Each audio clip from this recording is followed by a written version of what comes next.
Good morning po. Tayo po'y mag-aral ng salita ng Diyos. 1 John chapter 5 verse 14. Hindi tayo nag-aatubiling lumapit sa Kanya dahil alam nating ibibigay niya ang anumang hingi natin kung ito'y naaayon sa Kanyang kalooban. Huwag malayo sa kalooban ng Diyos. So ito pong 1 John chapter 5 verse 14, ito po gusto ng Diyos sa atin, na maranasan natin yung mga answered prayers sa ating buhay dahil alam natin yung Kanyang kalooban. Kaya today, pag-aralan natin ang mga katotohanan na dapat nating matutunan upang huwag tayong malayo sa kalooban ng Panginoon. So unang-una po dyan yung sinasabi sa John chapter 8 verse 12. Sabi dyan, whoever follows me will never walk in darkness but will have the light of life. So kailangan magkaroon ng isang personal relationship ang isang tao sa Panginoong Hesus at lumakad siya ng may obedience. Yan po ang sikreto. Kailangan ma-born again muna isang tao para makasunod siya sa kalooban ng Panginoon sa kanyang buhay. At yung kanyang pagsunod ay magdadala sa kanya sa kaliwanagan. Hindi siya mapapahamak o maliligaw. Number 2 po, ito alam niyo na siguro, yung pananalangin. Katulad ng pinag-aralan natin yesterday sa Colossians chapter 1 verse 9, yun ang prayer ni St. Paul para sa atin. At ang confusion po, hindi ang kalooban ng Diyos sa ating buhay. Ayaw niya rin na naguguluhan po tayo. Kaya ibinigay niya sa atin yung pananalangin.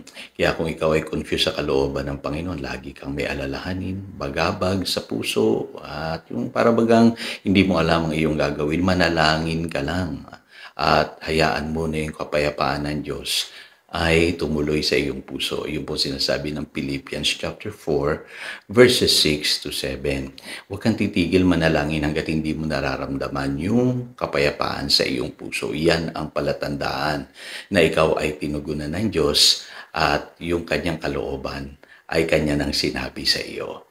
So yun po, napakahalaga ng pananalangin. Kaya huwag po kayong titigil manalangin. Dapat po araw-araw tayo po'y nananalangin. Pangatlo po, kailangan i-immerse natin yung ating sarili sa mga pangako ng Diyos. Sabi sa 2 Corinthians chapter 1:20, for no matter how many promises God has made, they are yes in Christ, so through Him the Amen is spoken by us to the glory of God. Siguro sasabihin ng Pastor, mangyayari naman yung pangako ng Diyos sa atin.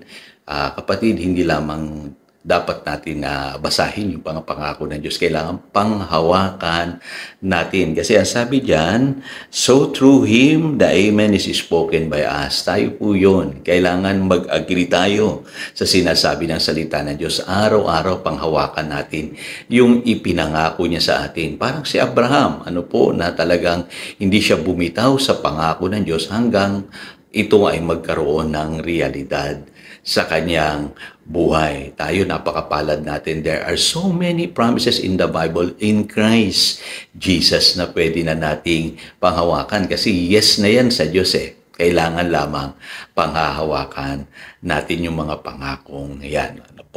So, immerse yourself with the promises of God in Christ Jesus. Panghapat po, yung lumayo tayo sa magulong pamumuhay. At mapuspos dapat tayo ng Espiritu Santo. Yun po sinasabi ng Ephesians chapter 5 verse 17 and 18. Do not be foolish but understand what the Lord's will is. So ibig sabihin meron palang magulong pamumuhay nasisabi po rito paglalasing at magulong pamumuhay. At ito po ang masakit na katotohanan. Tayo po karamihan sa atin sanay sa paglalasing at magulong pamumuhay. Kaya hindi natin nararanasan yung kalooban ng Panginoon sa ating buhay dahil hindi tayo napupuspos ng Espiritu ng Diyos. Dapat po masanay tayo sa maayos na pamumuhay. Umiwas na po tayo doon sa magulong pamumuhay. At alam naman po natin na hindi lamang yan nakakasira sa ating katawan, sa ating buhay, sa ating pamilya, na ilalayo pa tayo niyan sa kalooban ng Panginoon. So, panghuli, kailangan po magbago yung ating pag-iisip. Yun ang sinasabi ng Romans chapter 12 verse 2. Then you will be able to test and approve what God's will is. His good, pleasing, and perfect will. So, yun po ang sikreto. Magbago ng isipan. Ngayon, Ang struggle ng marami sa atin, ano po, sa panahon natin ngayon, ano po, social media. Mas matagal po tayo nag-spend ng oras po diyan kaysa po sa ating pong ugnayan kay Lord. At alam ko po sa panahon natin ngayon nangungusap si Saint Paul. Kasi ang social media, meron pong pros and cons yan eh. Ang maganda po diyan, marami tayong natututunan.